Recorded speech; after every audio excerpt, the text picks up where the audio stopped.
Hello everyone and welcome to an incredible game from round 4 of this year's Grenke Chess Classic. It is classical world champion Liren versus the local hero Vincent Keymer. And don't let Vincent's small rating fool you. In classical, of course, Vincent is well over 2700. And this is just due to the fact that he does not play that much rapid chess. As you'll see in this game, his play is more than impressive here. So let's check it out and see why this is such a great game and could be the best game played so far in the event. Ding with the white pieces opens with pawn to d4. We have knight to f6 by Vincent, pawn to c4, e6, and now knight to c3, inviting bishop to b4, should Vincent go for the Nimzo-Indian defense. And we do have bishop to b4, and we have it so much on the channel that you guys already know that queen to c2 and e3 are by far the most popular options. For white, you could also go for the Keymer variation with pawn to f3, but Ding goes for knight to f3. It is the 3 knights variation of the Nimzo. Interestingly, there is no 4 knights variation of the Nimzo. If you play this is something that's called the Black Knight's Tango, and no one ever plays it. Just a fun little trivia for you to share with your friends at the bar in the library. d6 by Vincent, we have queen to c2, and now castles kingside, and bishop to d2, hinting that if Vincent wants to capture on c3, Ding will recapture with the bishop and gain control of this long diagonal. And I've played Nimzo quite a lot with black, and if you don't have a good way of countering this, it's definitely not pleasant. So what you can do is either you have a pawn on d5, and then quickly, once you capture, you put the knight on e4 and you go after the bishop, or somehow you play b6, bishop to b7 to gain control over e4, and then you put the knight on e4 to counter the strong dark square bishop. But these are, of course, incredible players, so they know how to handle this stuff. b6, we have pawn to e4 and pawn to c5. Now by Vincent, we have pawn to a3, now inviting the capture on c3, which Vincent goes for, captures, and now c captures on d4. We have knight captures on d4, and now pawn to e5. So you will not be trading knight for bishop, but you will close the diagonal, so the bishop will not be a huge problem for you. And now the position has been reached before, not in a lot of games, only a handful of games in the database, with known moves being knight to e2 and knight to f3, but Ding goes for knight to f5, and it is now, as of move 11, that we have a completely new game. Now, it's very interesting that both of them spent very little time. Ding did spend some time, but for this knight to f5 move, it's more probable that it does not come as a preparation, because he spent some 11 minutes playing the move, or maybe 10 minutes. But yeah, now with knight to f5 played, he's down to 28 minutes, and Vincent still 45 minutes on the clock, and you start with 45 minutes, so Vincent blitzed out all of the moves. And okay, he invites the capture on f5, he will get a very strong center, but Ding will have this annoying pawn on f5 controlling e6 and g6. So Vincent accepts the challenge, says, alright, show me what you have.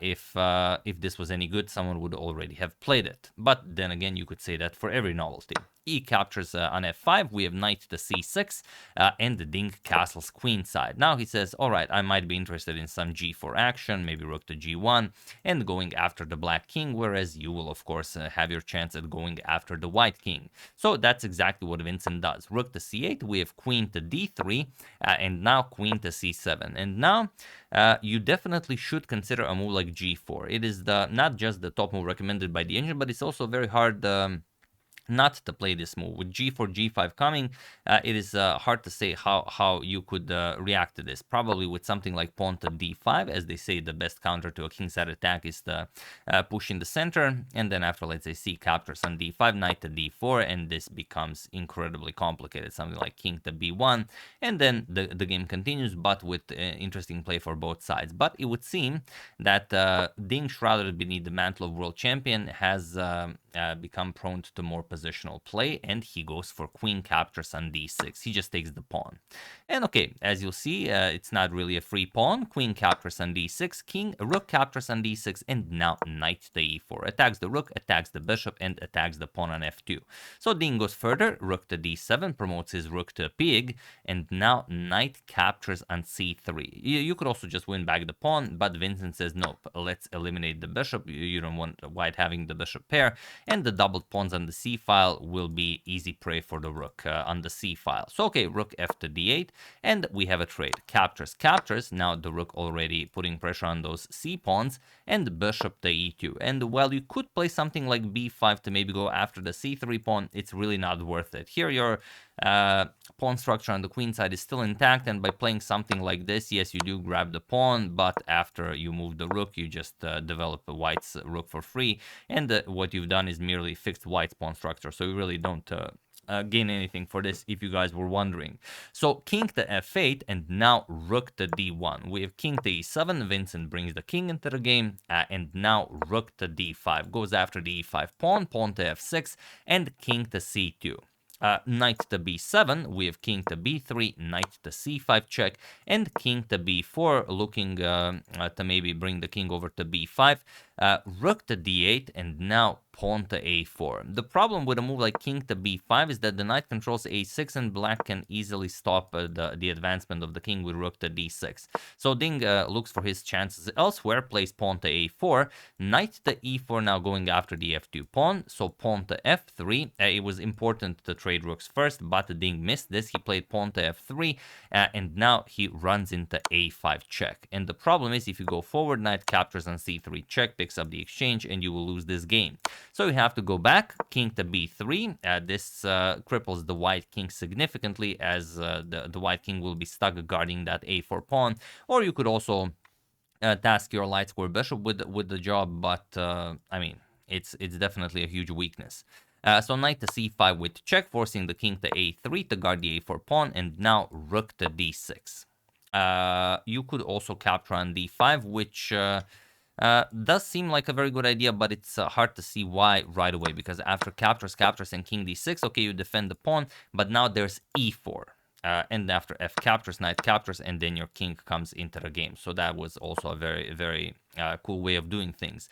But Vincent goes rook to d6, and now bishop to d1, saying, okay, the bishop now guards the pawn, so maybe my king can somehow enter the game. Knight to a6, trying to kick away the rook with knight to c7, bishop to c2, knight to c7, and now you really have nothing better than to trade. Rook captures, king captures, and the bishop back to e4. And while the two pawns were a liability as when the black rook was on the board, here they serve a very good purpose of just shielding off the black king from entering the position, as this pawn can be defended by the king and by the bishop. So here knight back to a6, trying to get the knight back into the game, pawn to g4, and this pawn to g4 is over pushing it by Ding a little bit, probably just waiting for Vincent to make some sort of a committal move is the way to go.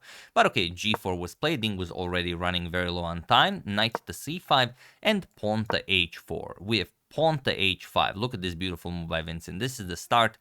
This is the start of a positional masterpiece by Vincent, pawn to h5. Now, what's the point of pawn to h5? You will see, maybe you don't see it now, but you will see once Vincent captures the pawn, as there really is nothing better. Because what move will you play? You can't really move your king, the pawn is hanging, you could move the bishop, but that's the whole point. The h5 is played to force Ding to move the bishop. That's how strong this move is. And even if Vincent doesn't capture, then bishop has to be moved, because otherwise you will have to move the king and lose the a4 pawn. So he does capture the pawn, and now a silent move by Vincent, king to e7. And okay, you might first think, what is Vincent's plan? Is he really just going, all the way around to maybe grab this pawn? Doesn't seem like it should be possible, because even if you get your king here, I mean, it's only two moves for the bishop to actually defend that pawn. No, Vincent's plan is much, much different. He's just waiting for Ding to make a move, and what move can you play? You could play h6, but that doesn't really do anything. You could play f4, doesn't really do anything. You could move the king, loses the pawn. So all that remains is to move the bishop, and it doesn't matter where you move the bishop, because Vincent's next move is exactly the same regardless of where the bishop goes. Here, Vincent Ding played bishop to c6, and now Vincent strikes with pawn to e4. So sacrifice of the second pawn, but now you see what happened. Now Vincent has the dark squares to enter with his king, and I mean this is just beautiful. F captures on e4 was played. It doesn't really matter if you try something else. You could also capture with the bishop. Still, it's the same idea. The king will just get into the position. So you might as well undouble your pawns. But now king to d6. Also with tempo, the bishop is hanging. Bishop to d5. Now king to e5. We have bishop back to c6. Knight captures on e4, and you really have nothing better. Now the knight is just attacking everything. This will fall, this will fall, this will fall. So you might as well capture it. Ding captured it, king captures, and now king to b3, but just king captures on f5. Vincent creates a passed pawn, and the game is over. Or is it? That's the question here. It would seem that this position is a lot more complicated than any of the viewers gave it credit while it was still being played. Here, Ding strikes with c5. And okay, of course, you know what he's doing. He frees up the c4 square for the king. He will eliminate some pawns and then try to push the a or the c pawn. Depending what will be faster. B captures on c5, and now king to c4. And this is the critical moment in the game where Ding was already down to some 3 minutes, and unfortunately for Vincent played his next move without pretty much thinking at all. He had 7 minutes and something when he played it. He still had 7 minutes and something on the clock. Feel free to pause the video and try to find the only move for Vincent that wins the game. That wins the game while I give you a couple of seconds.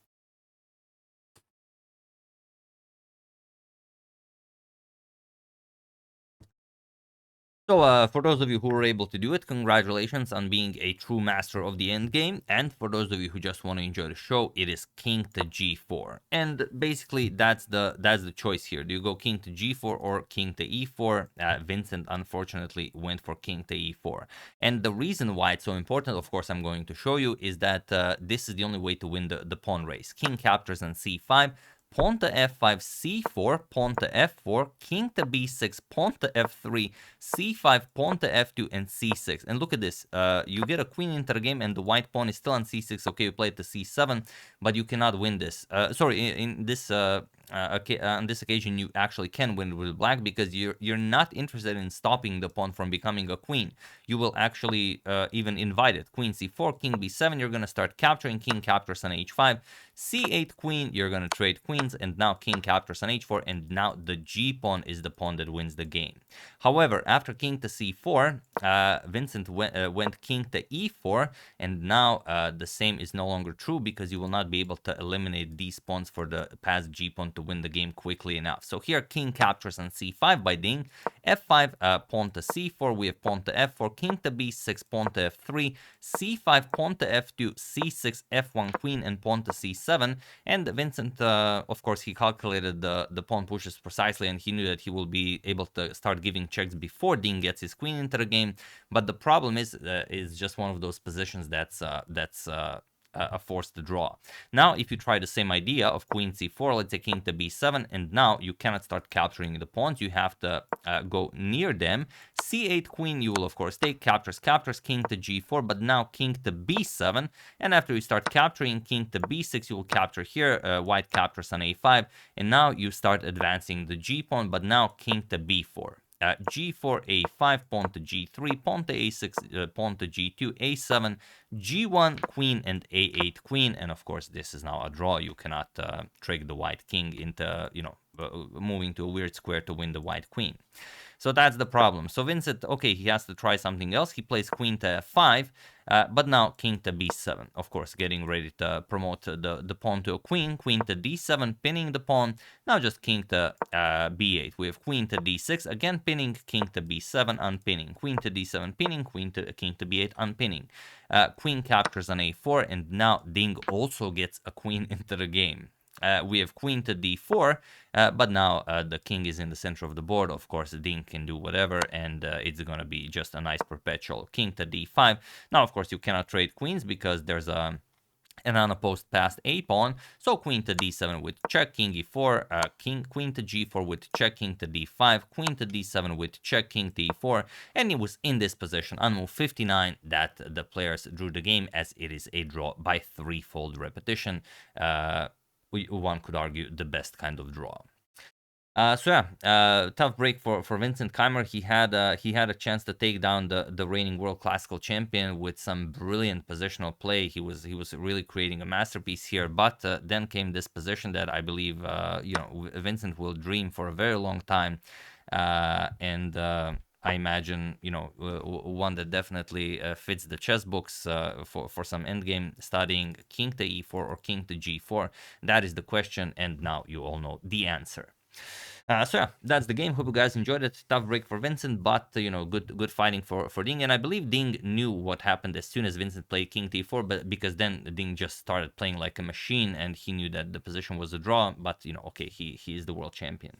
Hope you enjoyed it. I would like to thank Juha Samulovaskainen, David Gatten, Joyful Chess Lover, Yoon Young, and Mr. Hoodie Guy for your contribution to my channel. Thank you a lot. I really appreciate it. As usual, you can check 2 of my previous videos here. Thank you for watching, and I will see you soon, continuing to check up on your wonderful suggestions and whatever else happens in the chess world. So thank you all. I will see you soon, and have an excellent rest of your day, and never underestimate the world champion. See you soon.